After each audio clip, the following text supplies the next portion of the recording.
श्री गुरुभ्यो नमः। श्री परमात्मने नमः। श्री ज्ञान सागर यूट्यूब चैनल में आपका स्वागत है।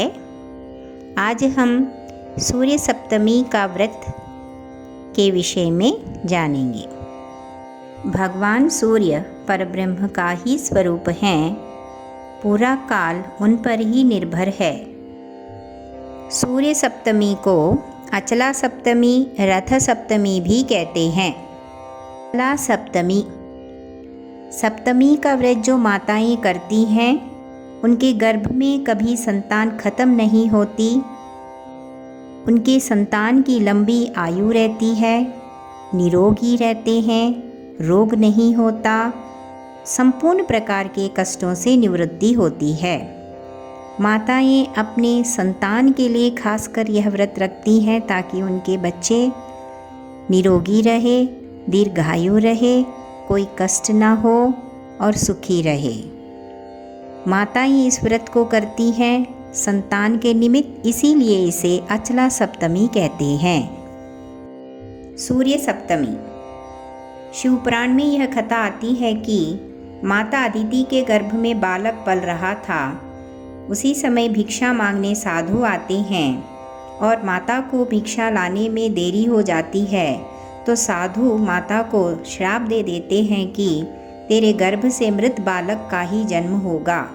यह जानकर माता अदिति बहुत दुखी होकर अपने महातपस्वी पति कश्यप के पास जाकर बताती है कि इस प्रकार साधुओं ने मुझे श्राप दिया है। महात्मा कश्यप ने अपने तपस्या के बल पर देखा और माता अदिति को कहा, हे देवी, तू चिंता मत कर, तू जिंदा बालक को ही जन्म देगी।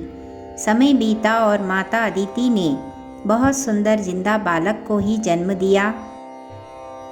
बालक को देखकर महात्मा कश्यप जी ने कहा, हे देवी, देखो, यह बालक की मृत्यु नहीं हुई है, यह बालक जिंदा पैदा हुआ है, इसीलिए इसका नाम मार्तांड रखा गया। माघ शुक्ल पक्ष सप्तमी तिथि के दिन भगवान भास्कर का जन्म हुआ है।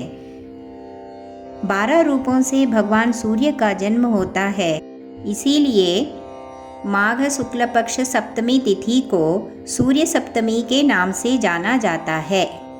रथ सप्तमी, इसको रथ सप्तमी के नाम से भी जाना जाता है।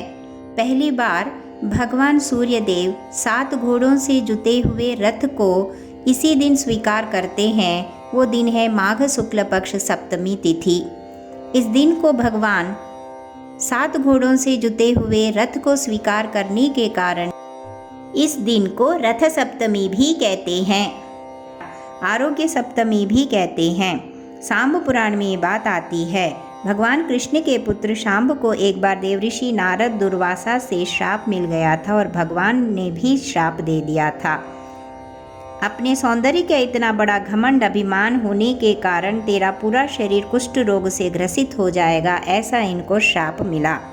3 जगह से श्राप मिलने के कारण उसके प्रायश्चित के लिए सांब उड़ीसा में जो आज कोणार्क देवालय है, वहाँ जाकर उसने भगवान भास्कर का बहुत बड़ा आराधना किया।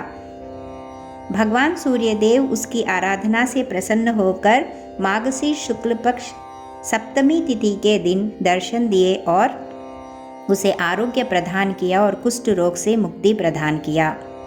इसीलिए इसे आरोग्य सप्तमी भी कहते हैं। जो इस दिन भगवान सूर्य का आराधना करता है उन्हें आरोग्य मिलता है। सूर्य सप्तमी के दिन क्या करना चाहिए? सूर्य सप्तमी के दिन ब्रह्म मुहूर्त में उठना चाहिए। सूर्योदय से पहले उठकर नित्य कर्म से निवृत्त होकर अपने स्नान में गंगा जल और तिल डालकर स्नान करना चाहिए, जिससे उस स्नान की महिमा कई गुना बढ़ जाती है। स्नान के पश्चात लाल वस्त्र धारण करे स्त्री और पुरुष और लाल टीका धारण करे। उगते हुए सूर्य का दर्शन करते हुए ताम्र के पात्र में भगवान सूर्य नारायण को अर्घ्य देना चाहिए। एकमात्र ऐसे देव हैं जो प्रत्यक्ष दिखाई देते हैं। ताम्र के पात्र में अर्घ्य देते समय क्या क्या वस्तुएं डालनी चाहिए? ताम्र का पात्र हो, उसमें जल भरकर लीजिए। उस जल में लाल चंदन, गंगा जल, कच्चा दूध, लाल फूल, सफ़ेद तिल, रोली, दूर्वा, इन सभी चीज़ों को डालकर भगवान सूर्य देव को उगते हुए लाल सूर्य का दर्शन करते हुए भगवान के 12 नामों का उच्चारण करते हुए अर्घ्य दीजिए। आदित्य हृदयम का पाठ कीजिए और 12 परिक्रमा भी लगाइए। जहाँ आप खड़े हैं वहीं घूम लीजिए, वही परिक्रमा हो जाती है। भगवान सूर्य के 12 नाम हैं ओम मित्राय नमः, ओम रवये नमः, ओम सूर्याय नमः, ओम भानवे नमः, ओम खगाय नमः, ओम पूर्णिमाय नमः, ओम हिरण्यगर्भाय नमः, ओम मरीचये नमः, ओम आदित्याय नमः, ओम सवित्रे नमः, ओम अर्काय नमः, ओम भास्कराय नमः। इन 12 नामों से भगवान को अर्घ्य दीजिए। प्रसाद में भगवान को मालपुआ और खीर बनाइए।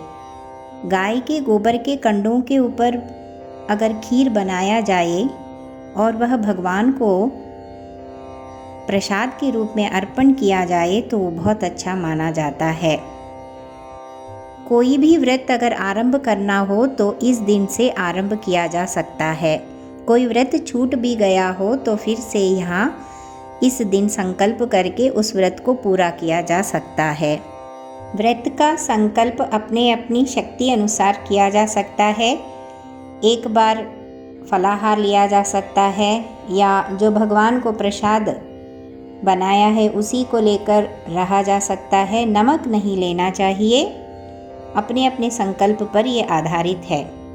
तो सूर्य सप्तमी का व्रत कीजिए। भगवान सूर्य नारायण से आरोग्य, आयु, धन, संपत्ति इन सभी को प्राप्त कीजिए। जय श्री सूर्य नारायण भगवान की जय।